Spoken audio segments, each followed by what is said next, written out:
Semangat pagi, sahabat-sahabat terkasih. Apa kabar hari ini? Di sini sehat, di sana sehat.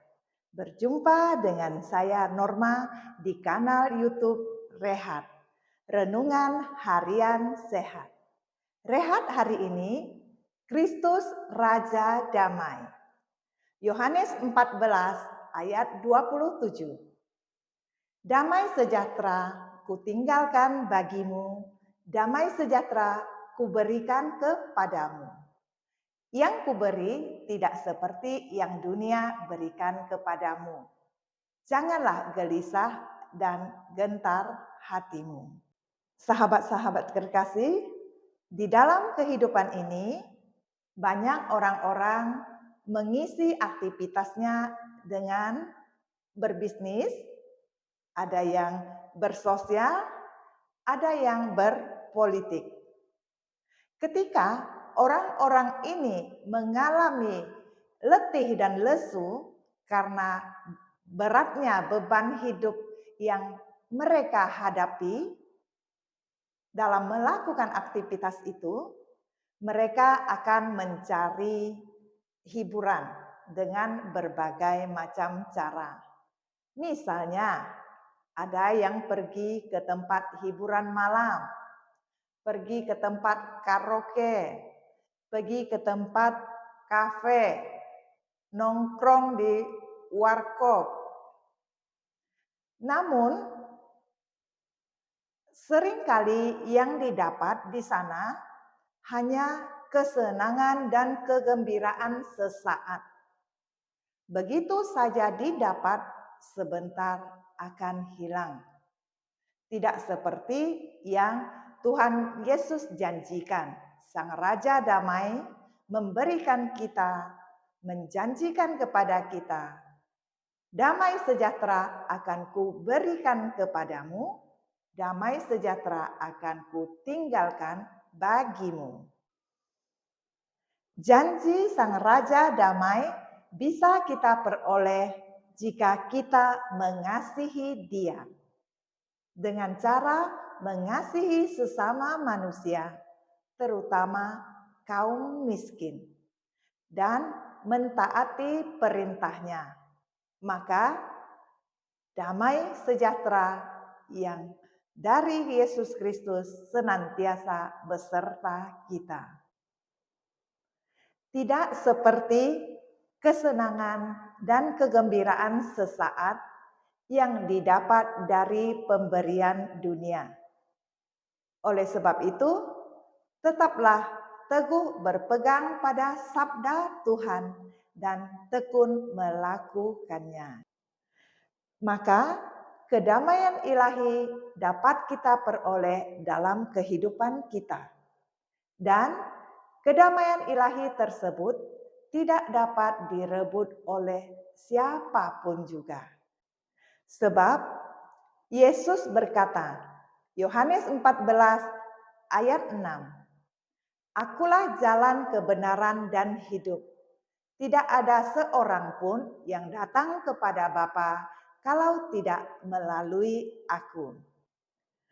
Oleh sebab itu, jika kita masih diberi kesempatan, masih diberi napas kehidupan, mari kita pergunakan waktu kita dengan sebaik-baiknya untuk mengukir warna hidup kita dengan melakukan perintah-perintah Tuhan. Agar pada saat yang tidak kita ketahui, yang Ia tentukan, Ia akan datang menjemput kita dan kedapatan kita sedang berjaga-jaga. Sehingga kita dilayakkan menerima janji damai sejahtera abadi. Matius 24 ayat 42. Berjaga-jagalah, sebab kamu tidak tahu pada hari mana Tuhanmu datang. Sering kita jumpai orang-orang yang rajin ke gereja setiap minggu dan mengikuti kegiatan-kegiatan gereja. Sejauh mata kita memandang, orang itu sangat aktif dan sangat rohani. Namun, di saat orang itu hidupnya baik-baik saja, orang itu akan senang dan gembira. Namun, pada saat godaan dan cobaan hidup datang melanda, orang itu akan marah, kecewa, emosi, dan mengeluh. Mengapa hidup saya masih tetap miskin dan tetap hidup dalam kesusahan, tetap hidup dalam kekurangan? Padahal saya sudah rajin berdoa dan rajin ke gereja. Mengapa saya masih mengalami sakit? Saya masih mengalami masalah, mengalami musibah. Padahal saya sudah melakukan perintah Tuhan. Saya sudah ke gereja, saya sudah berdoa, saya sudah mengikuti kegiatan-kegiatan gereja. Seakan-akan Tuhan yang salah. Ini membuktikan orang tersebut melakukan aktivitas agamanya hanya sebatas kewajiban, hanya sebatas melakukan rutinitas. Ini juga bisa kita bilang kedamaian dan kegembiraan yang diberikan oleh dunia.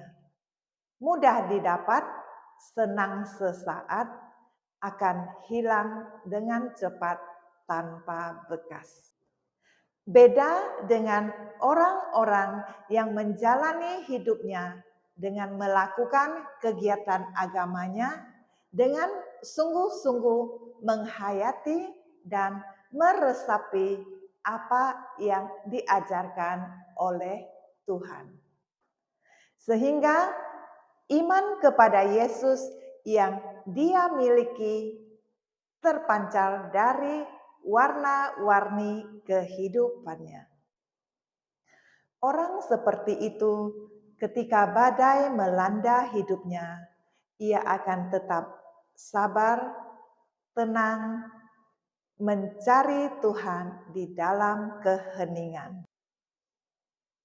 Karena imannya yang membuat ia percaya bahwa Yesus selalu ada dalam setiap napas dan langkah hidupnya,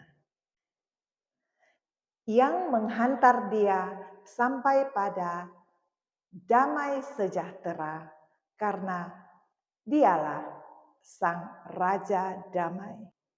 Sahabat-sahabat terkasih, mari kita mencari resep damai sejahtera yang berasal dari Yesus Sang Raja Damai. 1. Membaca kitab suci setiap hari. Membaca kitab suci bisa kita pilih dari salah satu Injil, kita baca satu hari satu perikop. Kitab suci bagi saya adalah surat cinta dari Allah kepada saya.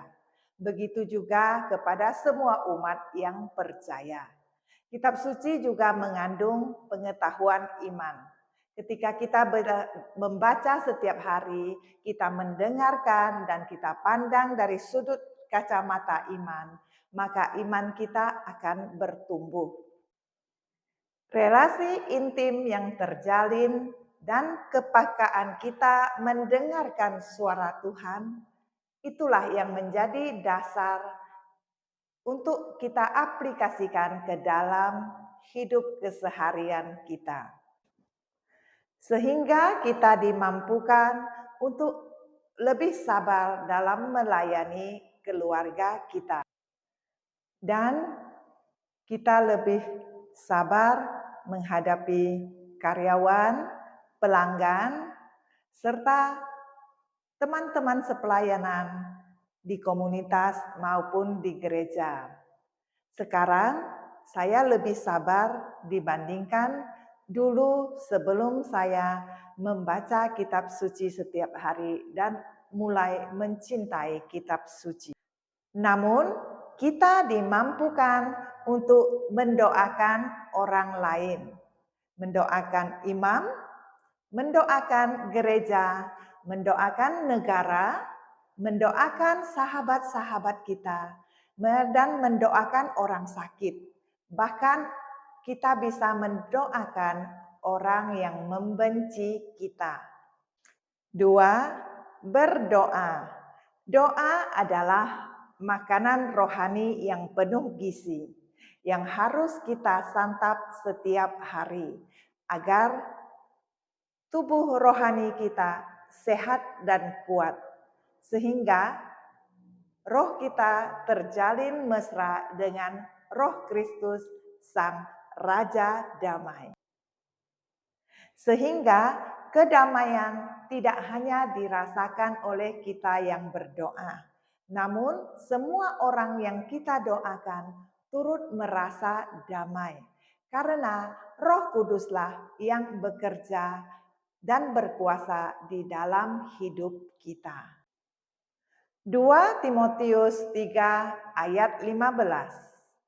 Dari kecil engkau sudah mengenal kitab suci yang dapat memberi hikmat kepadamu dan menuntun engkau kepada keselamatan oleh iman kepada Kristus Yesus.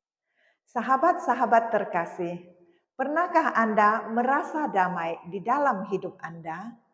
Bagaimanakah cara Anda memperoleh rasa damai itu?